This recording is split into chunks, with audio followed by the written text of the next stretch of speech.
Hi guys!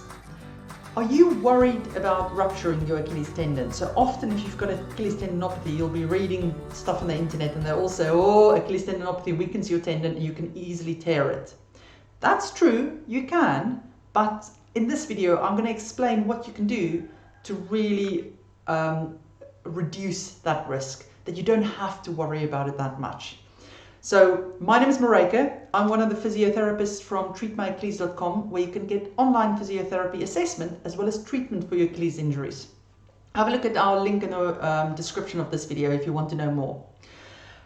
What I'm going to talk about in this video, once I unlock my screen again, is we're going to look at why exercise is important and why you should not be avoiding it just because you're worried about your Achilles tendon tearing. How likely you really are to tear your Achilles tendon. And then lastly, we'll look at two factors that can dramatically increase your risk of tearing a tendon. So why should you not be avoiding exercise if you've got Achilles tendinopathy? The short answer is, if you rest something fully, the body always preserves energy. So then it goes, oh, you're not using that, so you probably don't need that to be as strong. We can apply that energy somewhere else. So total rest actually degrades tendons and makes them slightly weaker. Exercise, on the other hand, stimulates the tendon to produce more collagen fibers and stronger collagen fibers. So you shouldn't be worried about exercising the tendon when it's injured. You should be doing it, but at the right level. And I'll talk about that a little bit in a minute again. So it doesn't mean that you can just go out for a run if you've got a painful tendon. It's got to be exercise at the right level to stimulate the tendon to grow stronger. So how likely are you to tear your tendon if you've got a tendinopathy? Well, we can't say for certain. Nobody can give you a definitive answer. But what the research is showing is that it's actually not that often people who are habitually active. So people who run regularly or play sports regularly, it's not them who are that likely to tear their Achilles tendons. It's more likely people who are usually sedentary and then they suddenly take up activity. So like for instance, you're basically a couch potato and you suddenly have to push a boat or something heavy, or you jump over something, or you take up running, for instance. And often when they look at these people who's torn their tendons, they've had a silent tendinopathy, which is a tendinopathy where they didn't actually get any pain from it, so they didn't know they had it. So the tendon was already weaker. So habitually active people don't seem to tear that often. Still happens, but not that often. It's more the guys who's been more sedentary and deconditioned who seems to tear their tendons more easily. Now, that said, how can you prevent it from tearing if you are an active person? We've got a recipe we follow in with our online patients. And we've not had anybody who's followed this recipe tear a tendon, because it's all about load management. You have to first establish what that tendon can deal with today. So remember, when you injure something, if it could handle this much load before the injury, it always drops down to a different level.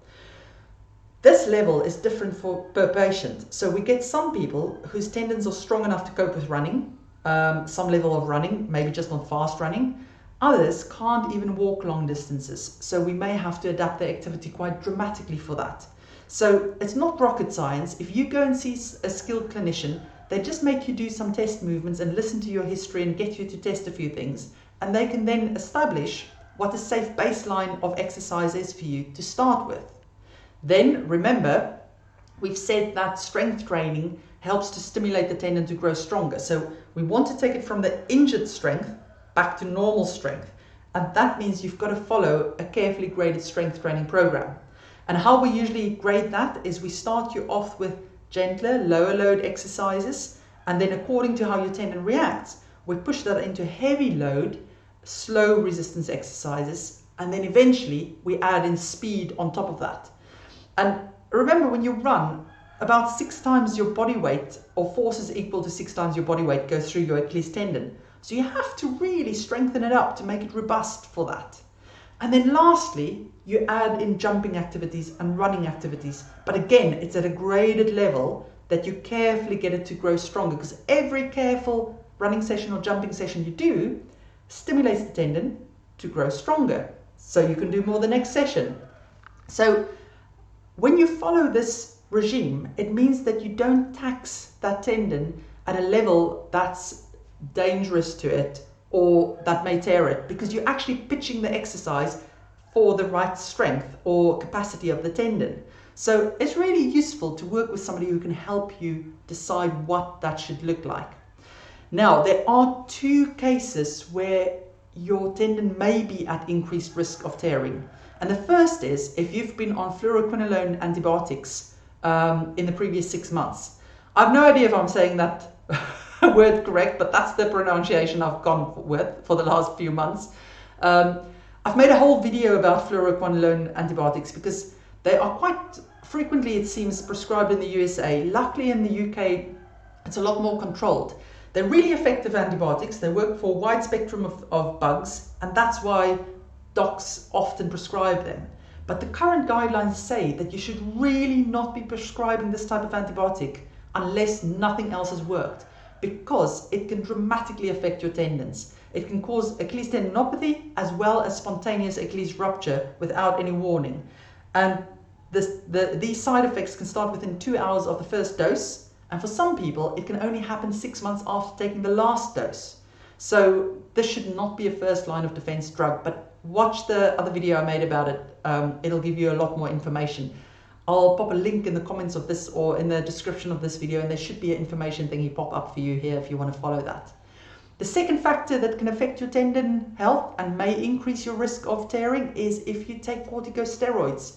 So corticosteroids either orally, so swallowing them, or injections, and especially if it's an injection into the tendon, because steroids just weaken collagen as well. So those are the two scenarios where you've got to be a lot more careful with your tendon loading during the rehab process.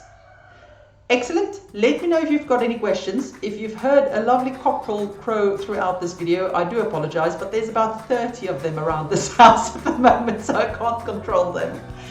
And if you want more help with your Achilles tendon injury, you can always find our link in the description of this video. Take care.